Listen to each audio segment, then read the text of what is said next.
मेरे प्रियात्मन, आइए चलते हैं अयोध्या में, जहाँ भगवान राम प्रजा को उपदेश दे रहे हैं। उपदेश समझिए अमृत वचन है। मनुष्य होने की क्या सार्थकता है, क्या महत्व है, भगवान राम अपनी प्रजा को समझा रहे हैं। क्या कह रहे हैं? बड़े भाग्य मानुष तन पावा, सुर दुर्लभ सद ग्रंथन गावा। बड़े भाग्य से मनुष्य का तन मिला है, और ये तन प्राप्त करके जो देवताओं को भी नहीं मिलता, तो अपने मनुष्य देह, मानव देह की सार्थक हमें करना है, उसको ये समझा रहे हैं। हमने पिछले प्रसंग में कहा। आगे और क्या कह रहे हैं? बहुत सुंदर वचन है, सुनने के हैं। जो परलोक यहाँ सुख चहहि, सुनि मम वचन हृदय दृढ़ गहु। सुलभ सुखद मार्ग यह भाई, भक्ति मोरी पुराण श्रुति गाई। कह रहे हैं जो परलोक और यहाँ, इस लोक में और परलोक में अगर आप सुख चाहते हैं तो मेरे वचनों को ध्यान से सुनो और दृढ़ता से हृदयंगम कर लो, अपने भीतर उसको ले जाओ, तो सार्थकता है। सुनने के लिए सभी लोग सुनते हैं, लेकिन एक कान से सुना दूसरे से निकाल दिया, या केवल सुना और उस पर कभी अमल नहीं किया, प्रायः ये होता है। लोग खूब सत्संगों में जाते हैं, जाने क्या क्या पढ़ते भी हैं सब, लेकिन व्यवहार में नहीं लाते, तो सुनना और पढ़ना सब बेकार हो जाता है। इसलिए राम ने स्पेशली कहा कि जो आप मेरे वचन सुनो, उसको हृदयंगम करो, भीतर ले जाओ, फिर उसको व्यवहार में उतारो। ये स्वाभाविक है। सुनना सबने सुना है, सुना क्या होता है, लेकिन सुनना वास्तव में बता रहा हूँ क्या होता है। सुनना होता है, यदि हम वास्तव में श्रोता हैं, हम पूरे के पूरे कान बन जाएं, हमारी सारी इंद्रियां केवल कान हो जाएं, ये समझ लो कि ये सुनना है। कुछ रह ना जाए, पूरा पूरा शरीर ही जैसे कान हो गया हो, रोम रोम जैसे कान हो गए हों, ये सुनना है। वो चाहे हम क्लासरूम में सुने, अपने विद्यालय में, कॉलेज में, या कि हम सत्संग सुने या किसी की बात को सुने, पूरा कान हो जाए, रोम रोम हमारा, ये पूरी चेतना केवल सुनने में लग जाए, ये सुनना होता है। यही श्रोता गुण है। राम यही कह रहे हैं कि मेरे वचनों को हृदयंगम कर लीजिए। यदि आप सुनना चाहते हैं तो सुनो, तभी आप व्यवहार में ला पाओगे, नहीं तो सुना जाता है और फिर भूल जाता है, तो सुनने का कोई लाभ नहीं है। तो क्या कह रहे हैं? सुनना क्या कह रहे हैं? सुलभ सुखद मार्ग यह भाई, भक्ति मोरी पुराण श्रुति गाई। ज्ञान अगम प्रत्युह अनेका, साधन कठिन न मन महु टेका। राम भक्ति की बात कर रहे हैं। सुलभ सुखद मार्ग यह भाई, भक्ति मोरी पुराण श्रुति गाई। कह रहे हैं मेरी भक्ति के बारे में वेदों ने, पुराणों ने, सब शास्त्रों ने कहा है कि भक्ति श्रेष्ठ है।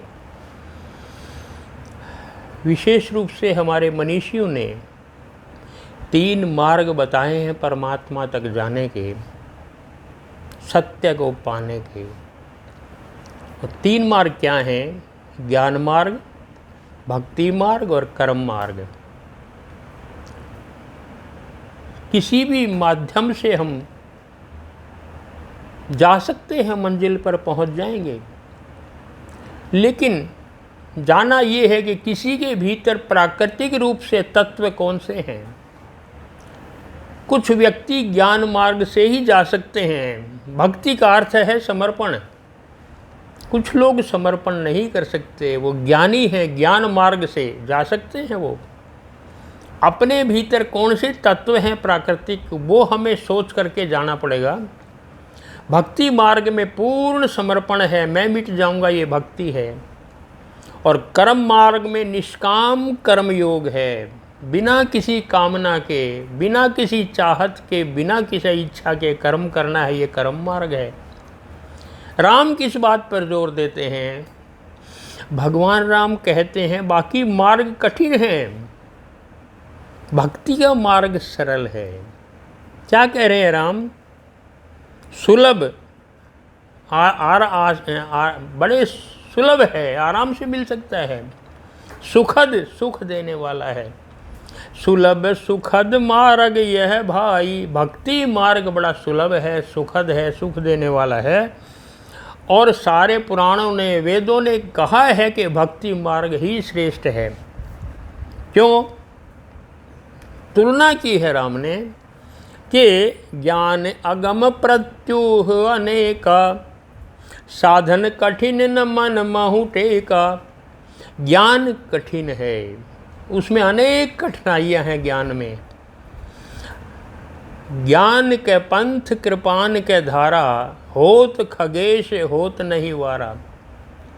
ज्ञान का रास्ता, ज्ञान का मार्ग तलवार की धार के बराबर है, यानी तलवार की धार पर चलना है। परत खगेश होत नहीं वारा, गिरते हुए देर नहीं लगती।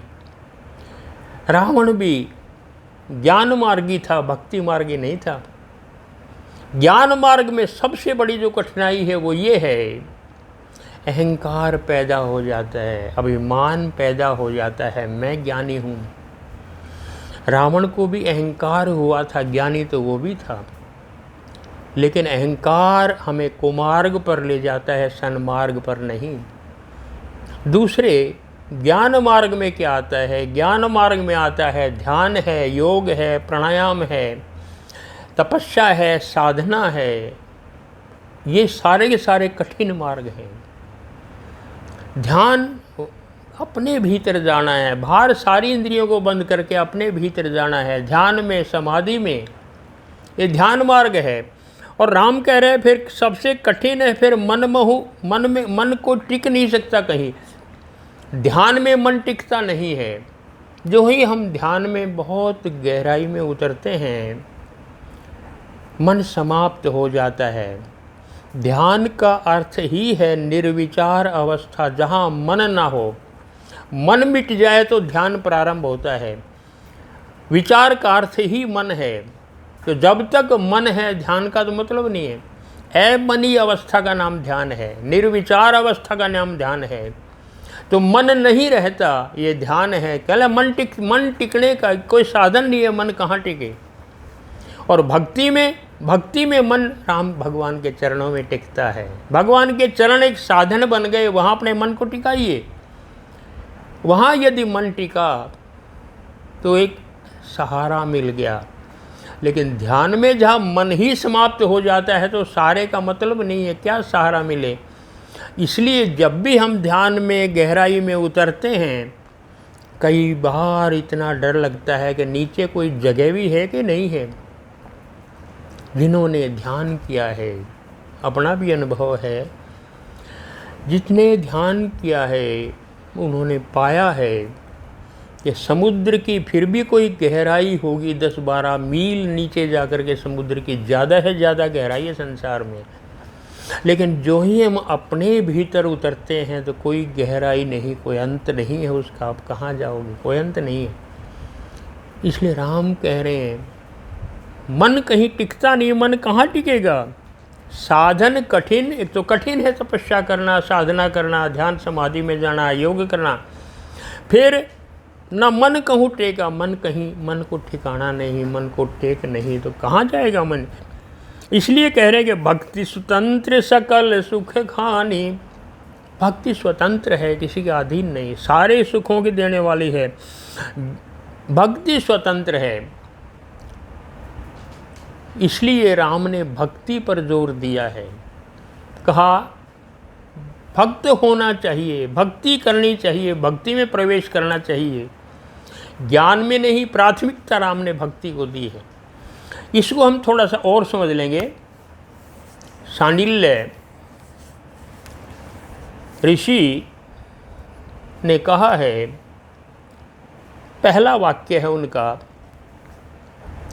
अथा तो भक्ति जिज्ञासा, आइए भक्ति की जिज्ञासा करें। सब लोग कहते हैं भगवान की जिज्ञासा करें, भगवान को पाएं, भगवान को पाने के लिए चलें। सांडिल्य कहते हैं भगवान को नहीं, भक्ति की जिज्ञासा करें। क्यों? कह रहे भक्ति यदि मिल गई तो भगवान मिल जाएंगे। भक्ति भगवान तक पहुंचाएगी, सीधे भगवान पर आप कैसे पहुंचेंगे? जो लोग भगवान की तलाश करते हैं, खोज करते हैं, सीधे ऐसा लगता है जैसा अंधा रोशनी की तलाश कर रहा हो। अब अंधा आदमी रोशनी की तलाश कैसे करेगा? रोशनी तो उसके सामने है, प्रकाश तो है। अंधा आदमी कितनी तलाश करता रहे, कैसे तलाश करेगा? अंधे आदमी को यदि प्राप्त करना है प्रकाश को, रोशनी को जानना है, तो एक ही इलाज है कि उसकी आंखों का ऑपरेशन करा दीजिए। आँखें यदि देखने लगेंगी तो प्रकाश तो है ही, दिखाई दे जाएगा। भक्ति आँख है, यदि भक्ति है तो भगवान मिल ही जाएंगे। भगवान कहीं दूर थोड़ा है। भक्ति चाहिए, समर्पण चाहिए। दूसरी बात, प्रेम से प्रारंभ होती है भक्ति। पहले प्रेम चाहिए हृदय में। प्रेम नहीं है तो कोई भक्त नहीं बन सकता। हृदय में प्रेम चाहिए। प्रेम बीज है। प्रेम का बीज प्रस्फुटित होता है तो वृक्ष बनता है भगवान का। प्रेम ही प्रारंभ होता है, पहली सीढ़ी है। प्रेम से पहले श्रद्धा जाती है, श्रद्धा से फिर भक्ति तक हम जाते हैं। प्रेम आवश्यक है। प्रेम परिष्कृत होकर के ही भक्ति बनता है। इसको थोड़ा समझ लेंगे हम। प्रेम आवश्यक है, बिना उसके कुछ नहीं है। प्रेम का ऊर्ध्वगमन भक्ति है। इसलिए जिस आदमी के हृदय में प्रेम नहीं है वो सोच ही नहीं सकता कि भक्ति क्या होती है, संभव नहीं है। प्रारंभ प्रेम से होगा, फिर बड़ा पात्र भगवान तक वो जा सकता है खोजते खोजते। इसलिए पहले प्रेम आवश्यक है। इस जगत को पीने का नाम भक्ति है, जगत को पीने का नाम। और इस संसार में रम करके दूर तो नहीं जा सकते हम। भक्ति पीने के बाद इस संसार का वास्तव में रस पीने के बाद जो रस भीतर होता है वो भक्ति है, वो परमात्मा है। उस रस का आस्वादन जो कर लेता है भक्ति में उतरने के बाद या प्रेम में उतरने के बाद, वही रसास्वादन सब कुछ है। इसको आप समझ लेंगे। तो पहले प्रेम हृदय में प्रस्फुटित होता है, फिर भक्ति तक जाता है। प्रेम नहीं है तो भक्ति संभव नहीं है। इसलिए भक्ति समझ लीजिए, यदि उस ऊपर को जाती है तो समझो कि भगवत्ता प्राप्त हो जाती है। भक्ति भगवत्ता तक जाती है, भक्त और भगवान एक हो जाते हैं। इसलिए दोनों में कोई भर्द नहीं रहता। सो जा नहीं जेहि देहु जनाई, जानत तुम ही होई जाई। जानता वही है भगवान को जिसको वो चाहे कि जान ले, और जानने के बाद जानत तुम ही होई जाई। जानने के बाद तो वो तेरे जैसा हो जाता है। फिर भक्त और भगवान में कोई अंतर नहीं रहता। ज्ञानी और भगवान एक हो जाते हैं, भक्त और भगवान एक हो जाते हैं, कोई भेद नहीं रहता। जिसने जान लिया वही हो गया। इसलिए वो कहते हैं कोई भेद नहीं रहता उसके बाद, जानने के बाद फिर वो उसमें विलय हो जाता है। जैसे सागर में सरिता विलय हो गई। अब सरिता नदी बहती बहती सागर में जा गई। लोग कहेंगे नदी तो समाप्त हो गई, सरिता तो मिट गई। नहीं, सरिता मिटी नहीं है, सरिता ही सागर हो गई है। ये तो सोचने का फर्क है। चले बूंद समुद्र में मिल गई तो बूंद तो मिट गई, बूंद का अस्तित्व समाप्त हो गया। नहीं, समाप्त नहीं हुआ, बूंद ही समुद्र हो गई है, विराट और विशाल हो गई है। ऐसे ही सरिता मिटती नहीं, सरिता सागर हो जाती है। ऐसे ही भक्त मिटता नहीं है, भक्त ही भगवान हो जाता है। ये समझने की बातें हैं। इसलिए राम जोर दे रहे हैं भक्ति पर, ज्ञान पर नहीं। इसलिए वो कह रहे हैं कि भक्ति सुतंत्र सकल सुख खानी। भक्ति स्वतंत्र है, सारे सुखों की खान है। और फिर मिलती कैसे है? बिनु सत्संग न पावहि प्राणी। मिलेगी भक्ति कैसे, पता कैसे लगेगा? चलें सत्संग में जाना पड़ेगा। बिनु सत्संग न पावहि प्राणी, उसके लिए सत्संग आवश्यक है। क्यों? बिनु सत्संग न हरि कथा, तेहि बिनु मोह न भाग। मोह गए बिनु राम पद, हो ही न दृढ़ अनुराग। बिनु सत्संग न हरि कथा, भगवान की कथा कहाँ सुनोगे? सत्संग में जाओगे तो ही वहाँ सुनोगे, किसी और जगह तो कथा होती नहीं। सत्य का साथ, सत्संग का अर्थ है सत्य का साथ। और जब तक हम भगवान की कथाएं नहीं सुनेंगे तो पता कैसे लगेगा राम ने कैसे त्याग किया था? जब तक हम उनका चरित्र सुनेंगे नहीं तब तक कैसे पता लगेगा भक्ति क्या होती है? भरत का साक्षात प्रतीक है। भरत साक्षात प्रेम की मूर्ति हैं, भक्ति की मूर्ति हैं। इसलिए हम कह सकते हैं कि जब तक हम नहीं सुनेंगे भरत क्या है तो कैसे पता लगेगा? देखें, भरत का चरित्र देखें तो पता लगेगा भाइयों में कितना प्रेम था। एक राज्य को ठोकर बॉल बना रखी है, फुटबॉल बना रखी है, गेंद बना रखी है। भरत कहते हैं राम बैठेंगे गद्दी पर, राम कहते हैं भरत लेंगे राज्य। इतना बड़ा त्याग, ये कब पता लगेगा? जब हम सत्संग में जाएंगे, सुनेंगे, वहाँ से भक्ति प्रारंभ होती है। इसलिए जब तक हम सत्संग में नहीं जाएंगे, बिनु सत्संग विवेक न होई, राम कृपा बिनु सुलभ न सोई। बिनु सत्संग विवेक न होई, सत्संग के बिना विवेक नहीं होता, ज्ञान नहीं होता। सत्य का साथ आवश्यक है। सत्संग में जाएंगे तो ज्ञान की बात होगी वहाँ। राम कृपा बिनु सुलभ न सोई। और सत्संगति कैसे मिलती है? राम की कृपा होती है तो सत्संगी मिलती है। यानी ये भी देखिएगा कि बिना सत्संग के राम नहीं मिलते, और सत्संगति राम की कृपा के बिना नहीं मिलती। तो पहले राम की कृपा हो, फिर सत्संग में जाएं, फिर कहीं राम की चर्चा हो, राम के चरित्र सुनाएं, तब विवेक आएगा, ज्ञान आएगा, तभी बात बनेगी। क्योंकि बिनु सत्संग न हरि कथा, तेहि बिनु मोह न भाग। और मोह गए बिनु राम पद, हो ही न दृढ़ अनुराग। बिनु सत्संग न हरि कथा, जब सत्संग में नाते भगवान की कथा नहीं सुनी जाती, जब तक कथा नहीं सुनेंगे तो मोह नहीं जाता। जैसे राम को मोह नहीं था राज्य से, भरत को मोह नहीं था राज्य से, सीता को नहीं था, लक्ष्मण को नहीं था, किसी को भी नहीं था जो एक बार राम को मिल लिया। ना सुग्रीव को था, ना बाली को था, ना विभीषण को था, किसी को नहीं। तो मोह मिट जाता है सत्संग में जाने का। तेहि बिनु मोह न भाग। और जब तक मोह नहीं मिटता, मोह गए बिनु राम पद, हो ही न दृढ़ अनुराग। जब तक मोह समाप्त नहीं होता, राम के चरणों में प्रेम नहीं हो सकता।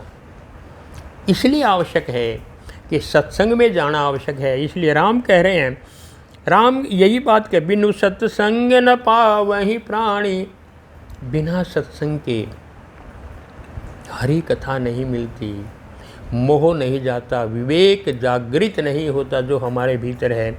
और पुण्य पुंज में बिनु मिलहि न संता, सत्संगति संस्कृति करयंता। जब तक हमारे पुण्य ना हो तब तक सत्संगति मिलती नहीं, संतों से मिलन नहीं होता। पुण्य पुंज बिनु मिलहि न संता, बिना पुण्यों के संत नहीं मिलते। और संत मिल दे तो सारा काम हो जाता है, क्योंकि संतों का स्वभाव ही ऐसा है, वो सबका कल्याण करते हैं, दूसरे के दुख में दुखी होते हैं, दूसरे के सुख में सुखी होते हैं, सुख ही सुख देते हैं संत। गोस्वामी जी ने बहुत प्यारा लिखा है इस जगह, संत का स्वभाव ऐसा है जैसे कुल्हाड़ी चंदन को काटती है, कुल्हाड़ी चंदन को काटती है लेकिन फिर भी चंदन अपनी सुगंध कुल्हाड़ी में छोड़ देता है। यानी कुल्हाड़ी तो काटती है, बुरा कर रही है, लेकिन चंदन का स्वभाव तो सुगंध देना है ना, वो कुल्हाड़ी को भी अपनी सुगंध देती है। ये स्वभाव है। इसलिए बहुत ही सुंदर इस रूप में कहा गया है। क्या है कि संतों ने कहा, कवियों ने भी कहा संतों के बारे में कि संत हृदय नवनीत समाना, कहा कविन पर कहत न जाना, निज परिताप द्रवहि नवनीता, पर दुख द्रवहि संत सुपुनीता। संतों का हृदय कह रहे हैं मक्खन के समान होता है। कहा तो है कवियों ने कि संतों का हृदय मक्खन के समान कोमल होता है, पर कहना नहीं आया। क्यों? जब मक्खन को गर्मी लगती है, ताप मिलता है तो पिघलता है, और संतों को जब किसी और को ताप होता है, किसी और को दुख होता है, पर दुख द्रवहि संत सुपुनीता, दूसरे के दुख में संत जो है ना वो दुखी होते हैं। ये संत का लक्षण है। और संत मिलते कब हैं? राम बता रहे हैं, पुण्य पुंज बिलु मिलहिन संता। जब तक हमारे पुण्य नहीं होते संत नहीं मिलते। और फिर क्या है पुण्य? क्या है पुण्य? एक जग महु नहीं दूजा, मन क्रम वचन विप्रपद पूजा, सानुकूल ते ही पर मुनि देवा, दो तज कपट करहि द्विज सेवा। जो कपट त्याग करके और द्विज की सेवा करते हैं, द्विज का अर्थ है दूसरा जन्म ले लिया, जिसको ज्ञान प्राप्त हो गया, जो मोक्ष में चला गया, वो द्विज है। दूसरा जन्म ज्ञानी जो हो गया है, जो पक्का भक्त हो गया है, उसकी जो सेवा करता है वो है। और हो एक गुप्त मत सब ही कहूँ कर जोरी, शंकर भजन बिना नर भक्ति न पावहि मोरी। कल एक और गुप्त बात बताता हूँ, राम बता रहे हैं, शंकर के भजन के बिना कोई मुझे नहीं प्राप्त कर सकता। मेरी भक्ति मिलेगी नहीं जब तक कोई शंकर का भगत नहीं होगा। ये भी स्पष्ट कह दिया उन्होंने। शंकर के भगत हैं स्वयं राम, और शंकर राम के भगत हैं, दोनों एक दूसरे के भक्त हैं। इसलिए शंकर की महिमा भी गाते हैं। कहूँ भगति पथ कवन प्रयासा, जोग न मख तप तप उपवासा, सरल स्वभाव न मन कुटिलाई, जथा लाभ संतोष सदाई। कल भक्ति में है क्या? बड़ी सीधी सी बात है भक्ति में। क्या कहा? सरल स्वभाव न मन कुटिलाई। सरल स्वभाव हो, मन में कुटिलता ना हो, जैसा है वैसा ही है, मौलिक ओरिजिनल, दिखावा नहीं। क्या है भक्ति? सरल स्वभाव न मन कुटिलाई। सरल स्वभाव हो, मन में कुटिलता ना हो, जैसा है वैसा, दिखावा नहीं, नो फॉर्मेलिटी, दिखावा नहीं, सरल स्वभाव, सीधी सी बात। इससे ज़्यादा और सरल भक्ति और क्या होगी? सरल स्वभाव न मन कुटिलाई, यथा लाभ संतोष सदाई। संतोष हो, जो लाभ हो गया बहुत है, जो है उसमें संतुष्ट है, कुछ और नहीं चाहिए। संतोष बहुत बड़ा धन है। मोरदास कहा नर आशा, कहु तो कर ही कहा विश्वासा। दास मेरा कहलाता है और किसी और से आशा करता है, कहला फिर मेरा दास कहाँ?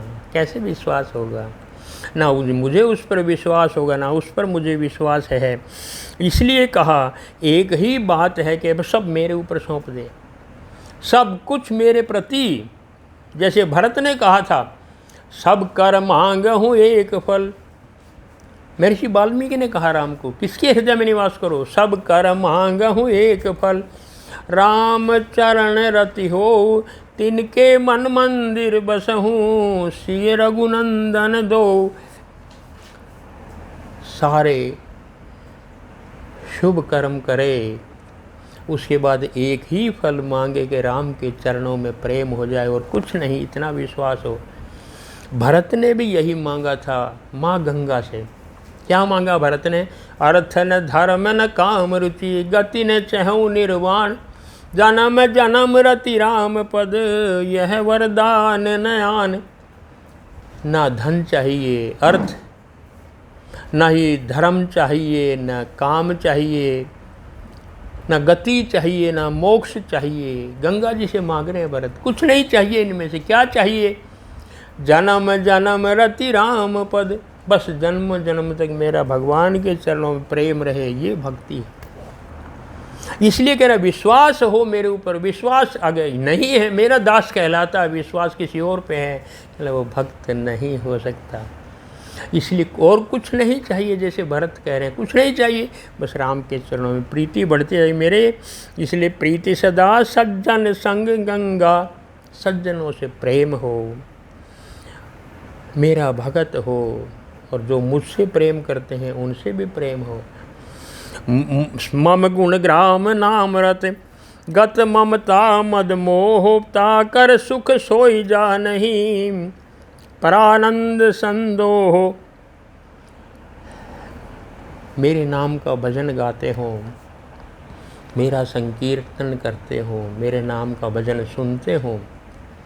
मम गुण ग्राम नाम रत, मेरे गुणों में, मेरी लीलाओं में, मेरे चरित्रों में जिसका प्रेम है उनको सुनते हैं, गुनते हैं, गाते हैं। कहना उनके सुख को तो भगवान ही जानता है। परानंद कहना वो सुख यहाँ का नहीं है, परलोक का है। परम आनंद का सुख है जो राम के चरित्रों में, राम की लीलाओं में डूब जाता है, खो जाता है। कहना उसका सुख तो वही जानता है, वो अलौकिक सुख है, वो अलौकिक आनंद है। राम पूरा जोर इसी बात पर दे रहे हैं, बस भक्ति। इसलिए भक्ति और कितनी सरल है, सरल स्वभाव न मन कुटिला, ये भक्ति। और क्या चाहिए? कोई साधन नहीं, कोई ज्ञान नहीं, कोई तपस्या नहीं, कोई साधना नहीं, ना ध्यान है, ना समाधि है, ना योग है, कुछ नहीं। सरल मन हो जाए, जैसा है वैसा ही हो जाए, बस राम। उसी भक्ति को स्वीकार करते हैं।